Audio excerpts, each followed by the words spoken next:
Hello and welcome to the Channel One Newsroom, live from our studios at number 5 Oula Hansen Lane at Tesano. I am Eno Safo. Coming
this.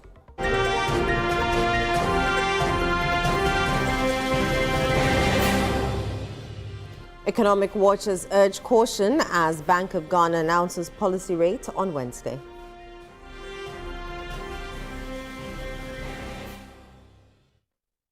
In Channel One Sports. Sports Minister dismisses claims Ghanaian supporter groups are being denied visas by U.S. Embassy.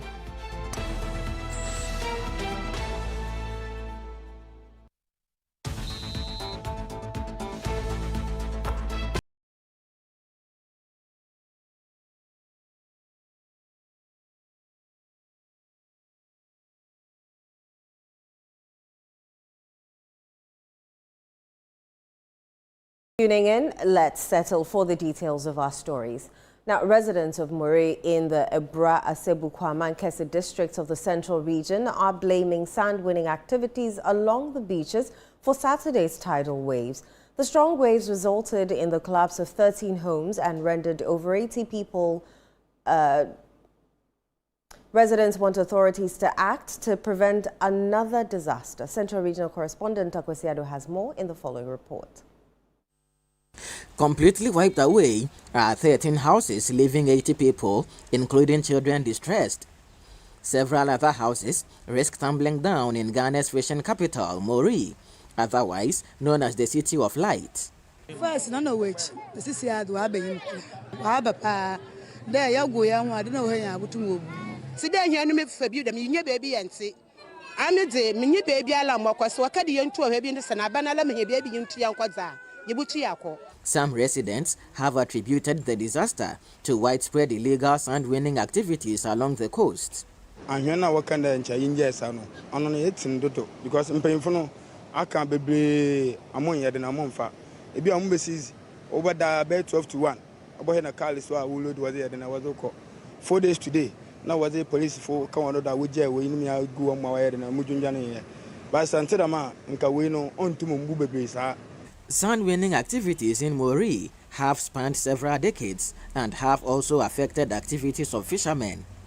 Ama unya kono muntu for a canono ambasan because ahwene wo ho a push up no mo kweche ti canono ntu mo twe na wada abato ahwene do dembra wo ko joko aposo na wasana pia sisi a wasa ahwene am ntu unya bebi a wonfa canono nto ana yakọ twe yi muso a isu sokra no nkube bi wo mpa no wo obehu a abono kube wo pa but ahwene wo so ntama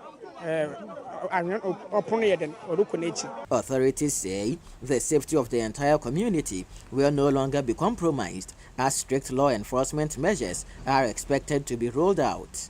It's a worrying phenomenon here.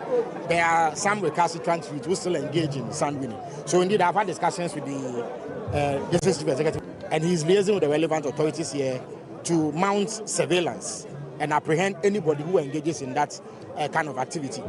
Meanwhile, Member of Parliament for the Abra Asebu Kwaman Kese, Felix Ofosu-Kwakye, together with the National Disaster Management Organization NADMO, have extended aid to the disaster victims. I've been able to mobilize some significant quantities of relief items, food in the shape of rice, beans, maize, corn, oil, cooking oil, dresses, mattresses, blankets, soaps, buckets, and what have you.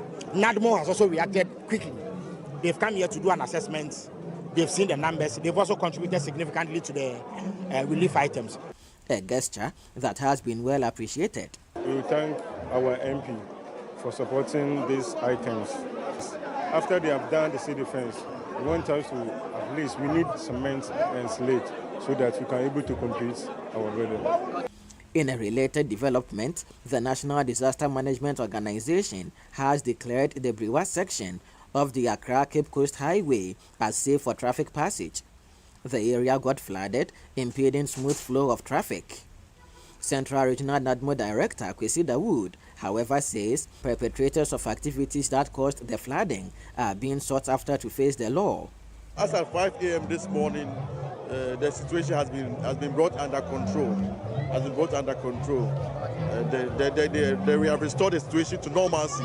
Vehicles are moving. There's free flow of traffic. A temporary relief, but authorities say help is on the way, and it is being considered to resettle the affected victims. However, authorities say they will enforce laws against those who continue to win sand along the beach. For the Channel One Newsroom, I am Akwesi Yado, Moree, Central Region. Now, the Office of the Rent Commissioner and the Rent Control Department have directed all private student hostel operators to halt any intended increment in fees for the 2026-2027 academic year. The directive is temporary ahead of a stakeholders consultative meeting. Channel One News' Manuel Ayama has more. According to the Office of the Rent Commissioner and the Rent Control Department, the decision to engage stakeholders in the student accommodation sector is necessary to find a lasting solution to the issue of unjustifiable increases in hostel fees. They say the engagement will be held nationwide and is expected to take place in the coming days. Upon what we found, there's a need for us to do stakeholder engagement, to be fair. We cannot set prices or say reduce it once we don't know what went into your pricing. And to get and set the record straight, we are saying that hold on.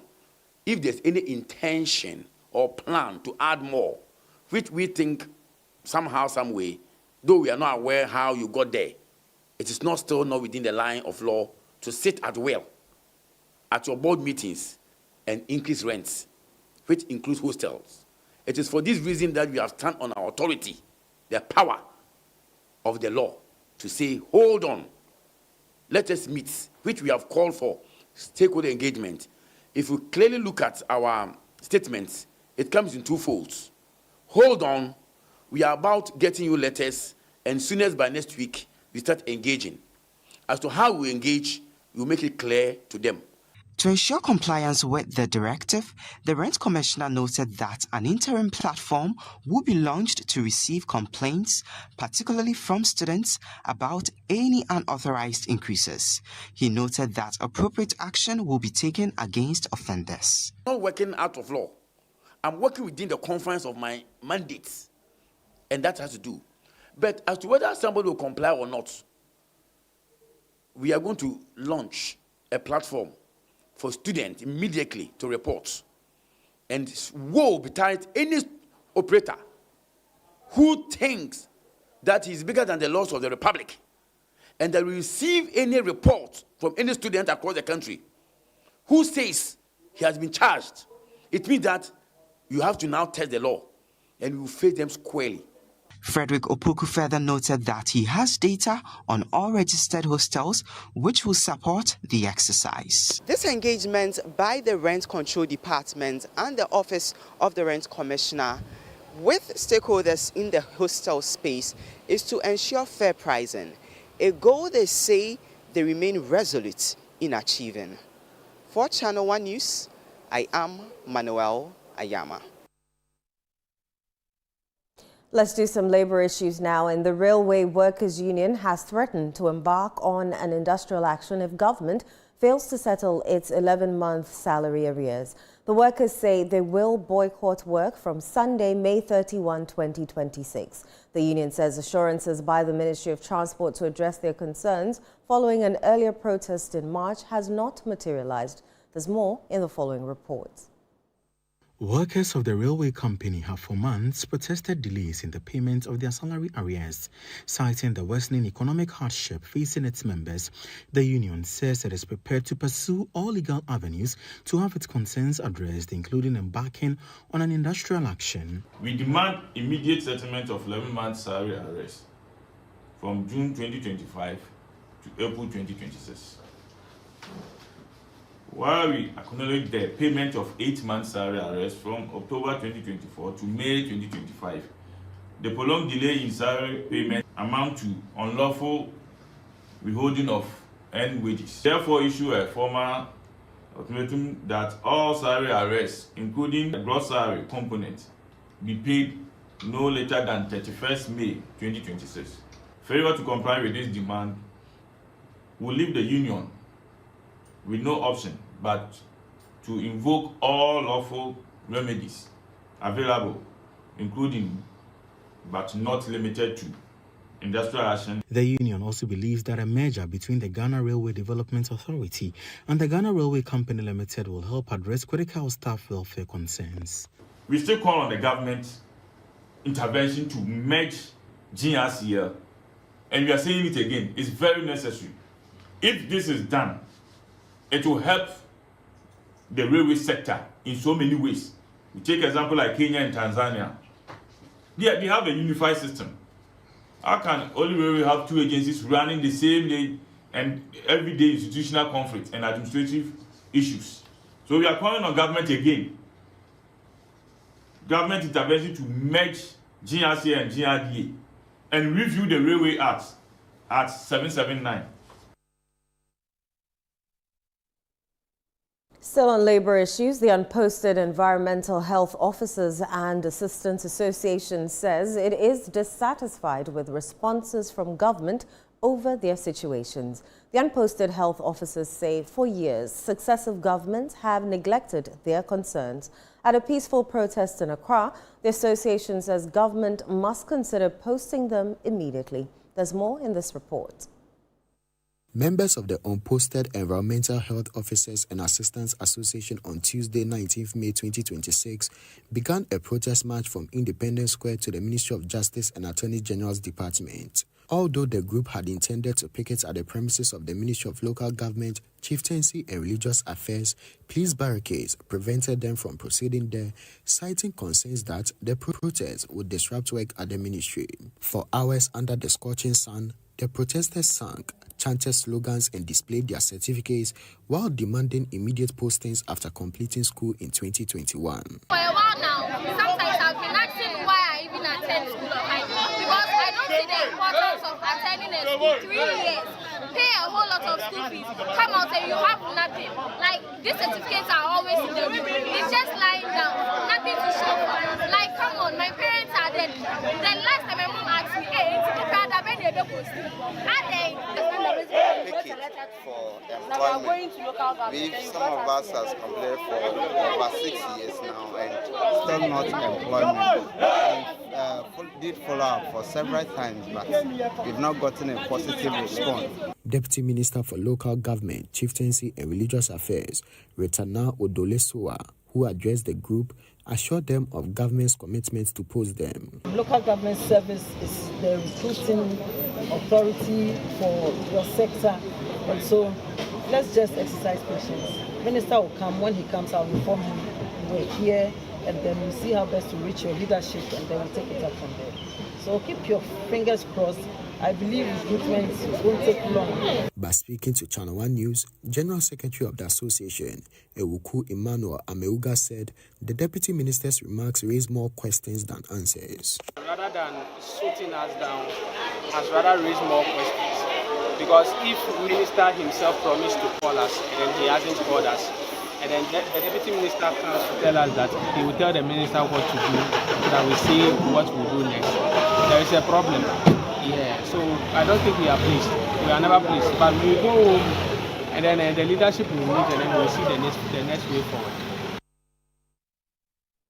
Minority Chief Whip Frank Anodompre has defended comments made by Minority Leader Alexander Penyomarkin against the judge presiding over the Abronya case at Circuit Court 9. This follows criticism of the Minority Leader over remarks directed at the judge following the remand of Abronya. Here's more. The Afutu MP has come under criticism for remarks suggesting he would continue to challenge the judge over what he described as a misapplication of the law. The comments followed the remand of the Bono Regional Chairman of the NPP, Kwame Bafo, popularly known as Abronya, over alleged offensive conduct conducive to the breach of peace and the publication of false statements against the judge. Speaking to the media on the sidelines of a workshop for minority MPs, Frank Anodompre said the minority leader's comments reflect the position of the entire caucus. They can't stop us. This government knows they can't stop us. If there is any group of people you can cowed or put fear into, it's not the MPP. Even with their numbers, they have more numbers, about twice. They can even run a shift. Some of them will come in the morning and others will come in the afternoon. We are still able to hold them in the chamber. But have you considered pressure that is coming from, for instance, your leader, when he spoke against the judge at Circuit Court 9? There are those who are saying that he should be held in contempt and that he should be dragged before the General Legal Council. What do you make of some of these pressures? Well, these are opinions. People can express their opinions. But he didn't speak as an individual anyway. What the Honorable Afenyo said is a reflection of the caucus position. So that is a position. We well thought through it. And anybody who wants to take us on contempt, they are at liberty to do so. So you could have said it in a better way. Well, that's their view. Meanwhile, opening the workshop, Frank Anodompre urged members to intensify pressure on the government, arguing that the administration has become unpopular earlier than expected. Once again, I want to thank my fellow colleagues in leadership and also be blunt that if there is any time that this party should take back the reins of governance, it is certainly 2028 and not beyond 2028. We have to hold hands, band together, close ranks, because the hope of the multitude of Ghanaians, the millions of Ghanaians, the farmers, the market women, and all the people of this country. You visit the countryside and all they say is that you need them so.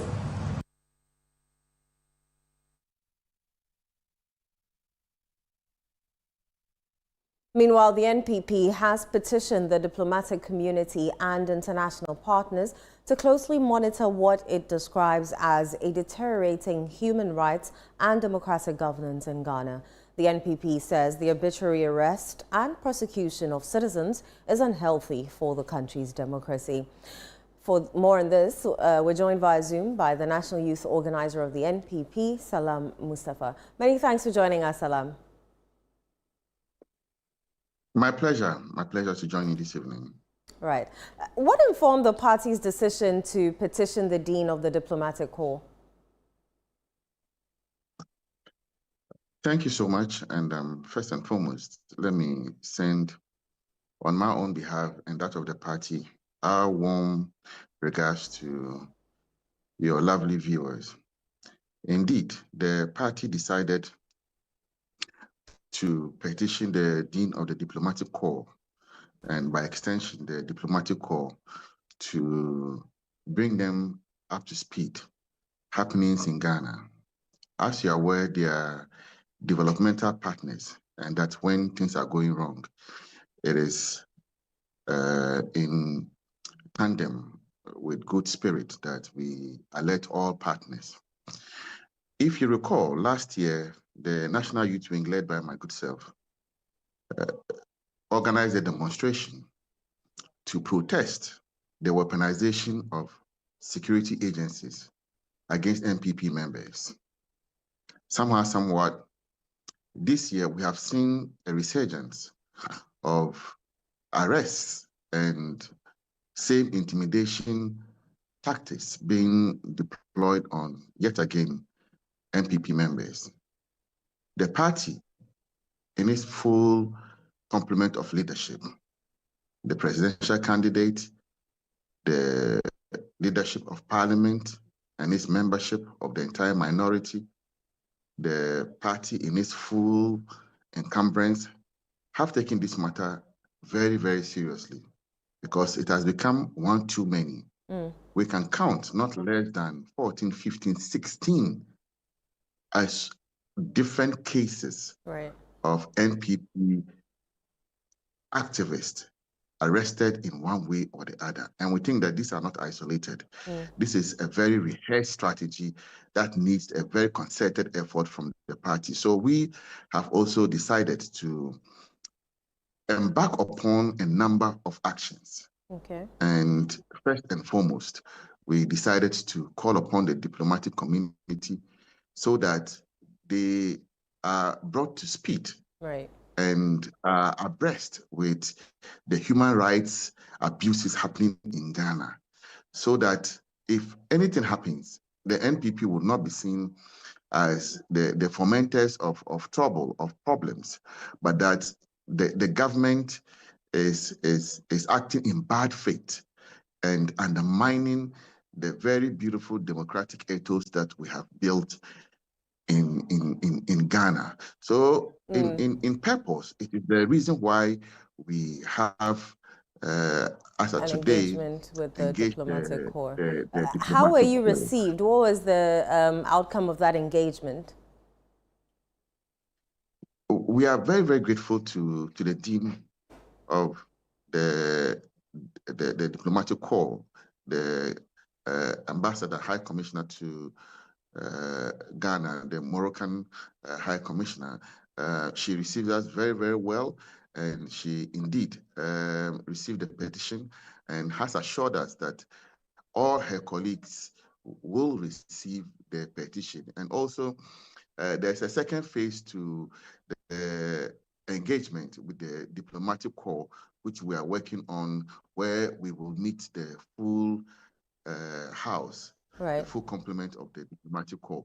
So that is also in the offing that we are working towards. It's a very concerted effort. The party is going to work on from now till we see that government has come back to its senses and behaving, in a way that does not suggest that others are less of citizens of Ghana than others. Look, let me tell you, the NDC, some petitions have been filed against some persons of NDC persuasion, and nothing has been done to them. If you recall, when we went to the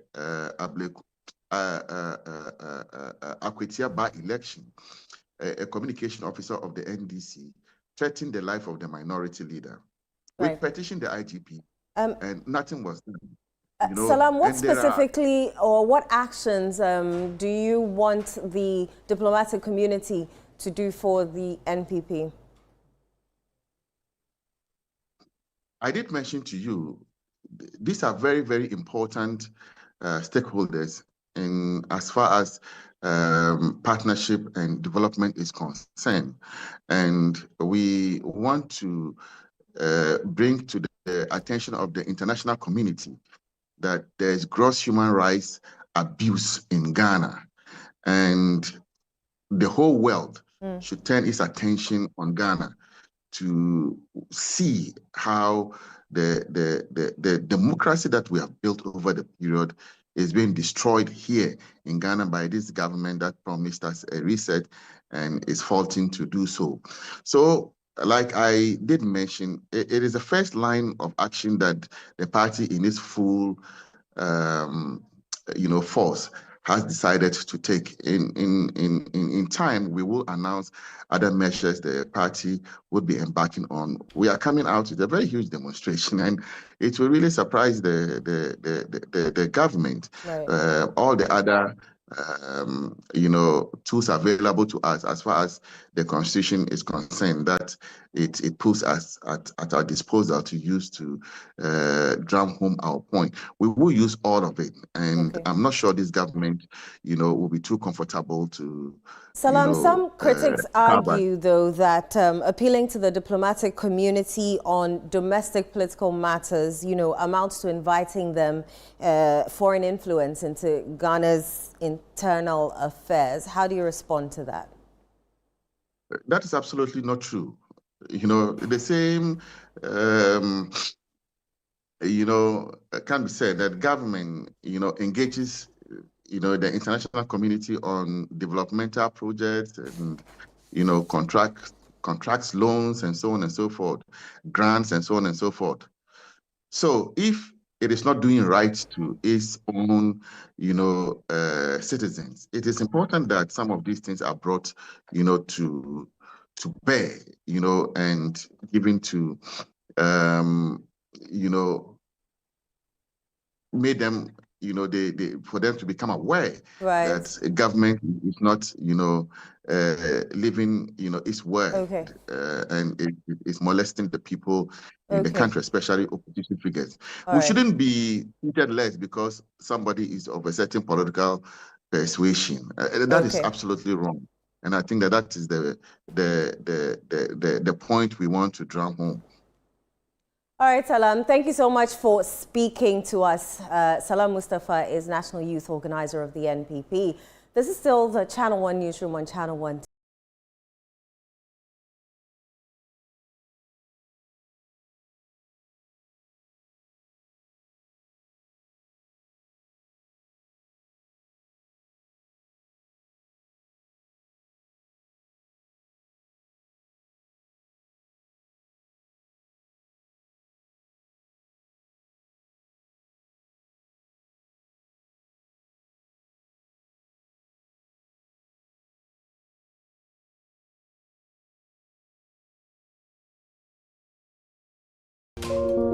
As the sun rises over the city of Accra, its warm glow settles on one of the city's most thoughtfully planned communities, Lakeside Estate, and once again, something exceptional is unfolding. After the successful sale of our 4-bedroom Orca at Lakeside Hills, a new masterpiece is about to make its debut. An exquisite 4-bedroom story Orca home overlooking a breathtaking landscape of the Abri Mountains.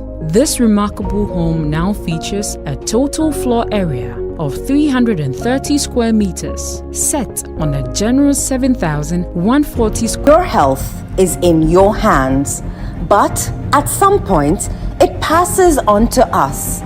At Mintuba Hospital and Coloproctology Center, we believe that quality healthcare isn't a privilege, it's a right. Equipped with cutting-edge technology, we are fully prepared to effectively deal with all colorectal and proctological conditions. Our team of highly skilled doctors, surgeons, and nurses are renowned for their expertise in minimally invasive and painless laser, ligature, and longoproctological surgery. We are committed to providing a wide range of services to meet the diverse needs of our patients. Mintuba Hospital, your health is our priority. Visit Mintuba Hospital today or call us at 0244 581 541 or 0271 054 204. Mintuba Hospital, in to serve a peculiar health need. The best part of going home is family. Sit up! Hey, mommy, my wife is cooking something delicious. You're here. Hot pepper sauce, spicy.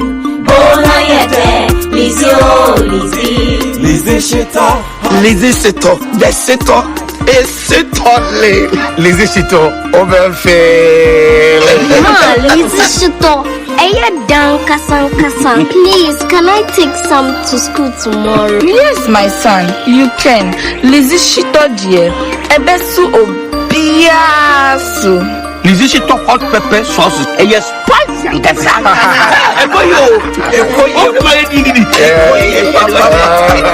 Lizzie Sito hot pepper sauce. Yes, spicy. For bulk purchase, kindly contact 050-168-3344 or 050-155-0998. This advert is FDA approved.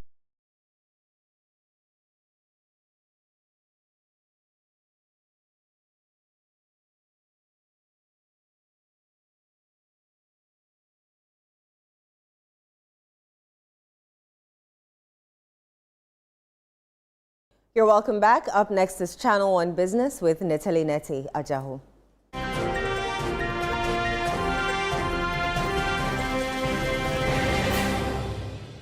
CNR Business is brought to you by EcoBank. Hello, my name is Pamela from Customer Service. Please revalidate your account by texting your Ghana card number to 0500,000 247. Hey, Abili, wabadim. Madam, give me the numbers behind your ATM card. I'm calling from the head office. An email was delivered across to our customers this morning. Confirm if this is your bank account. 100,100,100. Thanks for sending your bank card details. Send the OTP now to avoid cancellation. EcoBank will never call, email, send an SMS asking for your PIN, OTP, bank card, or Ghana card details. Don't get played. EcoBank, the Pan-African Bank. Hello, please, I'm calling from Customer Experience Center.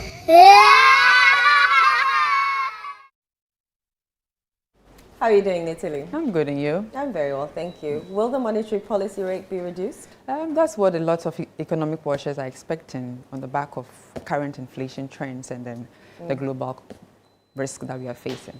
Give us the details. Okay.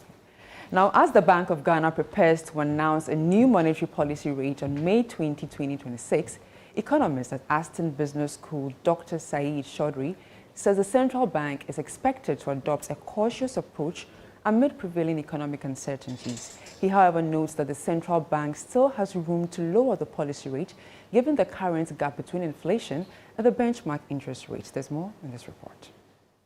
Speaking to the media on the sidelines of an economic policy forum hosted by the Institute of Economic Affairs on interest rates and economic developments in Ghana, Dr. Sajid Chaudhry observed that monetary policy easing could support economic growth provided lower policy rates are effectively transmitted through reduced lending costs.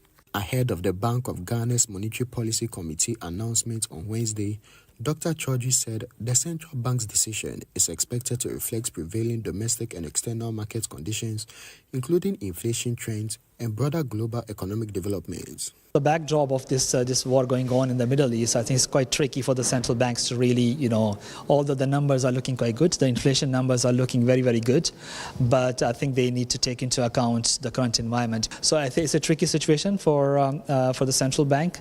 I suspect that they will behave cautiously, but again, the difference between the policy rate and inflation is quite huge. So they do have a margin to reduce the policy rate. Dr. Chaudhry also called for policy actions that ensure any reduction in policy rates is translated into lower lending rates to support businesses and stimulate economic activities. The central bank can use some kind of regulatory measures to really to persuade banks to really translate those interest rate monetary policy rate cuts into the lending rates.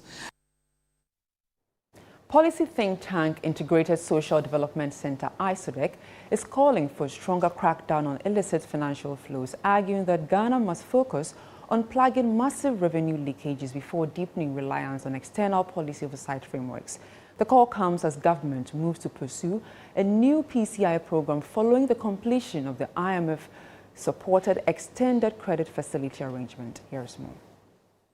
At a press conference in Accra on Tuesday, the group said Ghana's fiscal strategy must prioritize recovery of lost resources rather than repeated recourse to external conditionality frameworks such as the PCI. ISODEC calls on the government of Ghana to pursue a genuinely alternative fiscal strategy.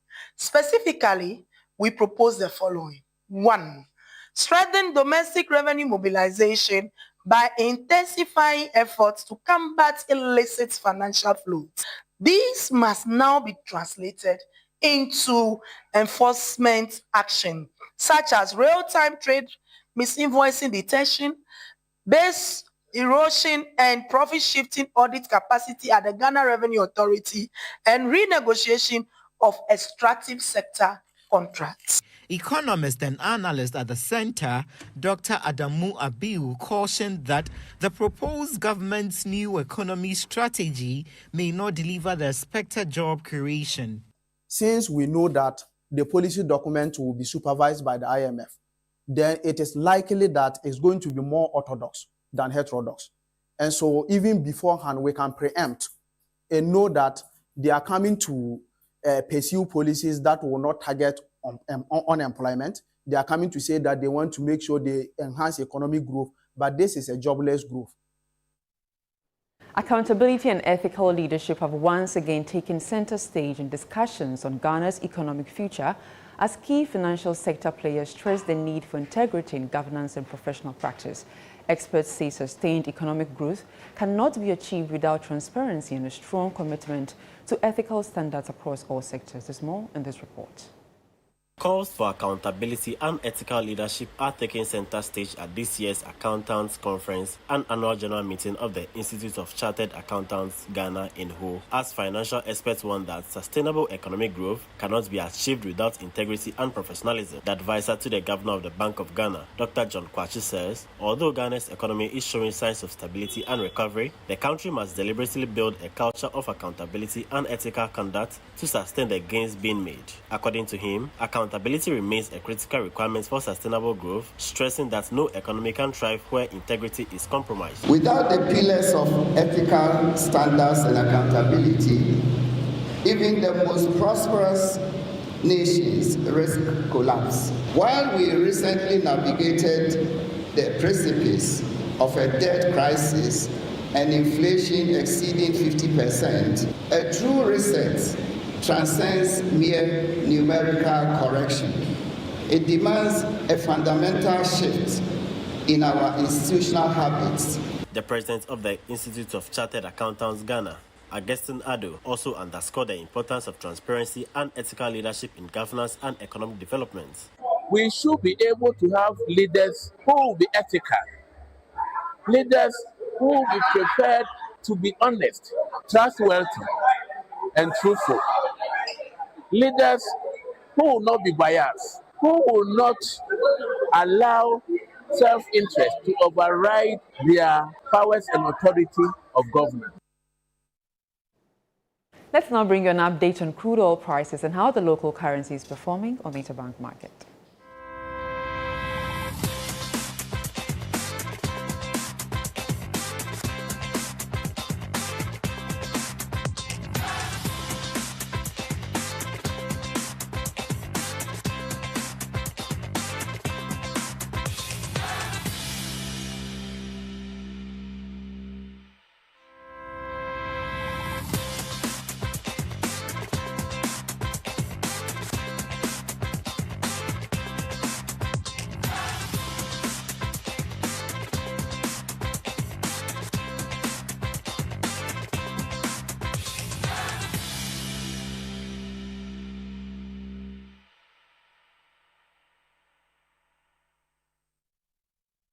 And that's all for business. I am Netili Neti Ajahu. Back to you, Eno. Thank you very much, Netili. Let's do some more stories.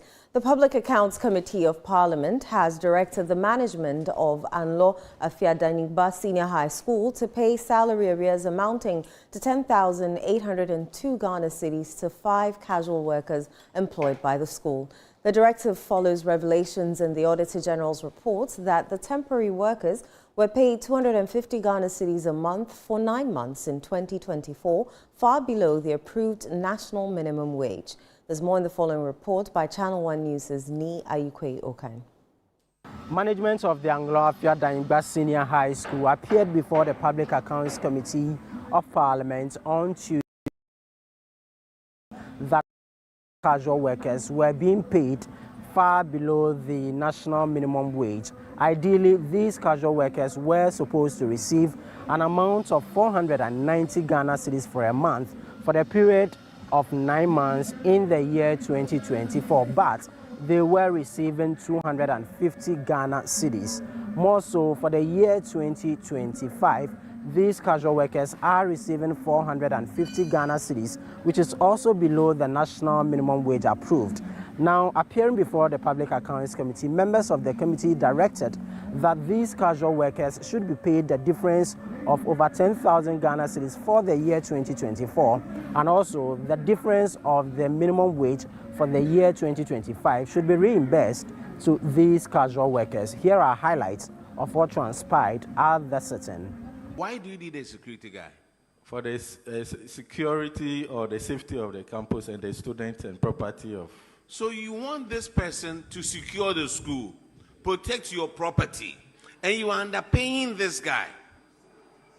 Huh? If you don't pay him the right amount, he will pay himself. When your computer gets missing, don't go and ask him. You are underpaying him. When your books are getting missing at the school, don't ask him, because you are underpaying him. See, just because somebody is poor doesn't mean we have to take advantage of that person. Just because somebody needs a job doesn't mean we have to take advantage of that person. Pay people the right wages. See, the whole room is silent. Well, can you imagine 250 Ghana cedis? By now, he has 3 kids. 250 Ghana cedis with 3 kids. It's not fair. So you owe them the difference of 240 over the duration that they worked for the school, and then the new difference from 2026 or 2025 to date.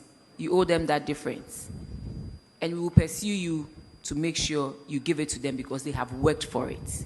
Reporting for Channel One News from Adan, I am Ni Ayukwe Okan. The Ghana National Cocoa Farmers Association has accused officials within the Ghana Cocoa Board of engaging in private cocoa buying activities. According to the association, the practice is undermining trust and worsening financial pressures within the cocoa sector. There's more in the following report. The concerns come at a difficult time for Ghana's cocoa sector as smuggling and liquidity challenges continue to put pressure on licensed buying companies. Speaking at the signing of an MOU with the Produce Buying Company Limited, President of the Ghana National Cocoa Farmers Association, Stevenson Ananeboaten, highlighted long-standing challenges confronting the sector, including cocoa smuggling. The conflict of interest, as I said, concerning involving public officials, particularly within Cocoa Board, engaging in private buying operation and undermine confidence in the sector. This issue continued to distort Ghana's cocoa business, advantage genuine cocoa farmers, and then create opportunities for financial irregularities. Meanwhile, the Produce Buying Company Limited says it has secured a 30 million cedi credit stock financing facility to help settle outstanding debts owed cocoa farmers. Looking at the time factor, the suffering of the farmers there, we felt that no, The farmer has done no wrong. It is trust. They have given us the cocoa. We have supplied to our regulator, that's Cocoa Board. If Cocoa Board is not able to meet this obligation and the farmers are suffering, then let's go out of our own way, then get some money, do our own arrangement, sort out the farmer whilst we wait for the regulator to do the needful. We did our projections based on the margin, the returns that we are getting. Assuming Cocoa Board is going to pay us, the returns by margin we are getting. And we felt that we could part away some of our margins to augment without affecting our books. The Supreme Court has approved joinder applications in 2 separate constitutional cases before the Apex Court, admitting a coalition of civil society organizations into a suit challenging the prosecutorial powers of the Office of the Special Prosecutor and the joining of the trustees of the Methodist Church Ghana to a case over alleged religious restrictions at Wesley Girls Senior High School. There's more in the following reports. In the first case, the Supreme Court granted leave for several civil society organizations to join an ongoing constitutional challenge questioning whether the Office of the Special Prosecutor can independently initiate criminal prosecutions without prior authorization from the Attorney General. The substantive suit was filed by private citizen Noah Damte against the Attorney General. The CSOs admitted into the case include Transparency International, the Ghana Anti-Corruption Coalition, Star Ghana Foundation, Pemplus Bites, Imani Africa, ASEP, One Ghana Movement, and Africa Education Watch. Moving the application, lawyer for the applicant, Kizito Beyo, argued that the organizations possess expertise and institutional knowledge relevant to the constitutional questions before the court. He noted that several of the groups had played key advocacy roles leading to the establishment of the Office of the Special Prosecutor and had consistently engaged the state on anti-corruption reforms. Deputy Attorney General Dr. Justice Shremsai told the court the state did not oppose the application. Delivering the ruling, Chief Justice Bafo Boni held that the applicants had established sufficient basis to assist the court in arriving at what he described as a lasting determination of the issues. In a separate constitutional matter, the Supreme Court also granted an application by the trustees of the Methodist Church of Ghana to be joined as the fourth defendant in a suit challenging religious practices at Wesley Girls Senior High School. The case was filed by private legal practitioner Shafiq Osman, who contends that Muslim students at the Methodist-founded school are compelled to attend Christian worship services and prevented from fully practicing their Islamic faith. According to the plaintiff, those restrictions violate constitutional protections on freedom of religion and worship. Lawyer for the Methodist trustees, George Ankuma Mensah, argued that the church, as proprietor of the school, will be directly affected by any ruling and therefore ought to be heard. Counsel for the plaintiff, Abdul Aziz Gomda, opposed the application, maintaining that Wesley Girls Senior High School is a public institution and arguing that the issues raised had previously been addressed by the courts. The Supreme Court subsequently ruled that the trustees of the Methodist Church of Ghana had established sufficient basis to be joined as a necessary party and directed that they be served with all processes filed so far in the matter. This is still the Channel One Newsroom on Channel One TV. Still ahead.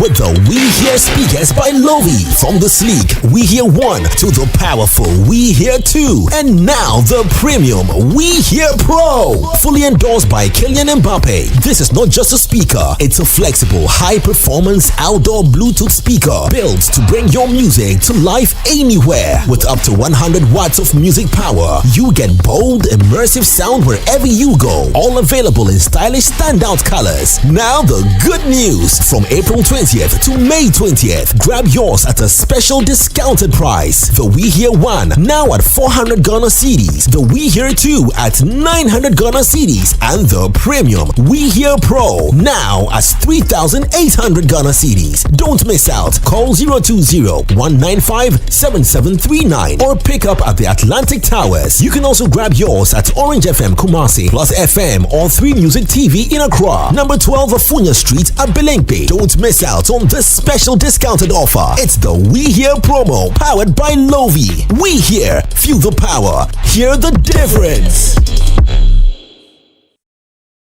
Yes, next. Hey, Nadia Benson, Me didn't tum. Mr. Femi Kakalika, just call me cockroach. Now, Mr. Femi once now. Hey, that's you. Improve car. Yeah. Captain Mosquito, double the action.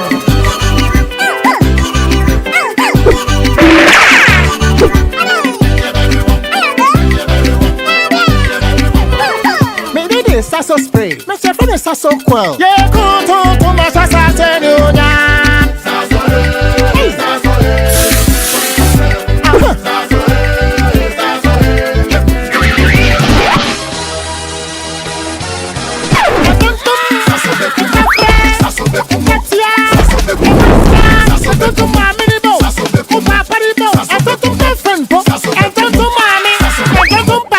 Sasso, come and tum preko.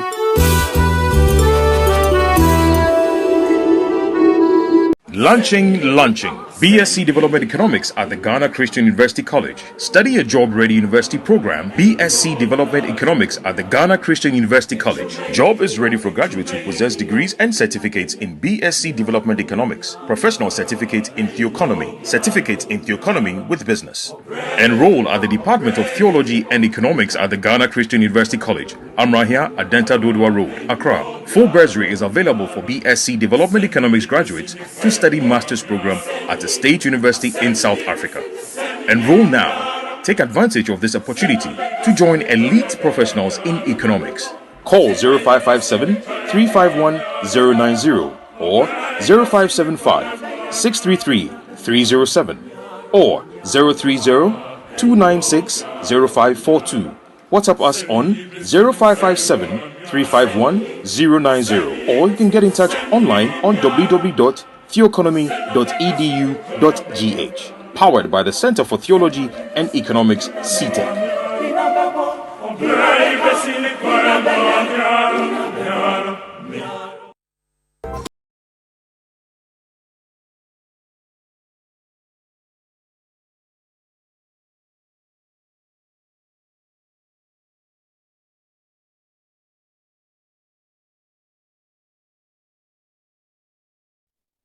You're welcome back. Up next is Channel One Sports with Bernard Abekwatri.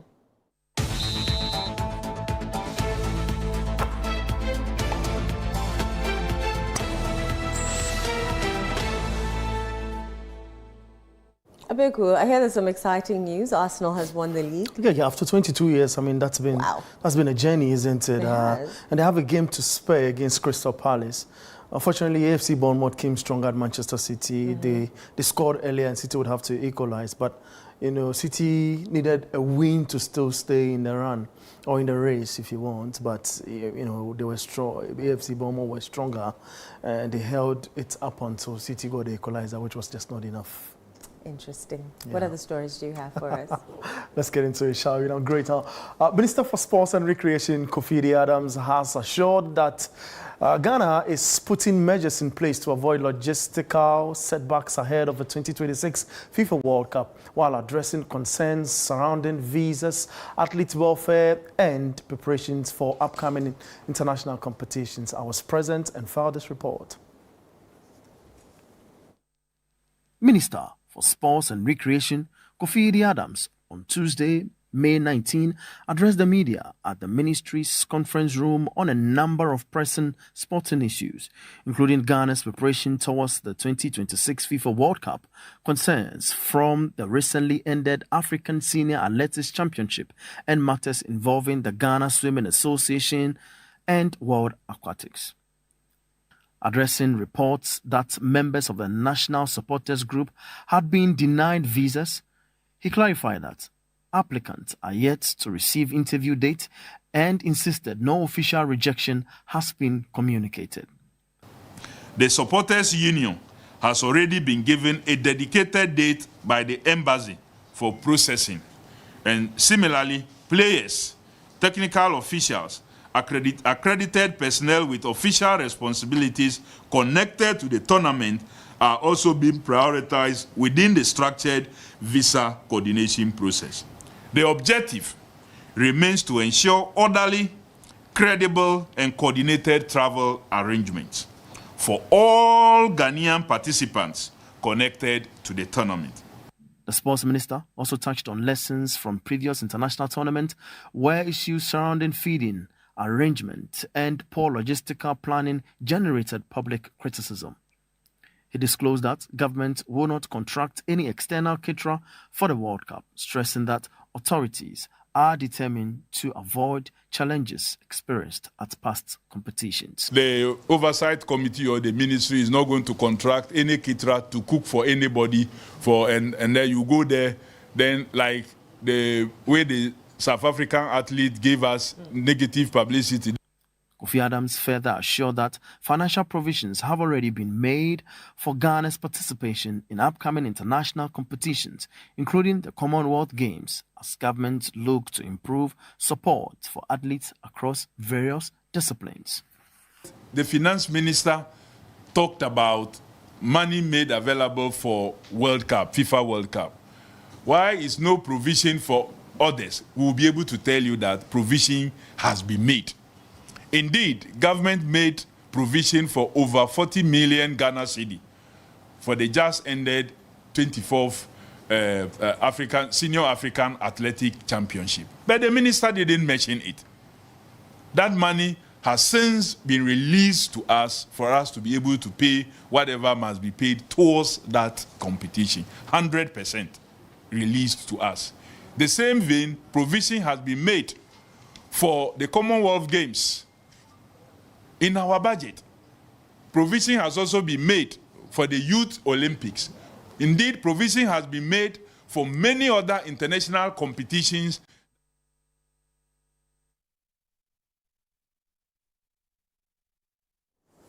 Well, let's talk about another interesting matter. Southampton have been thrown out of the playoffs after admitting they spied on 3 clubs in the championship season.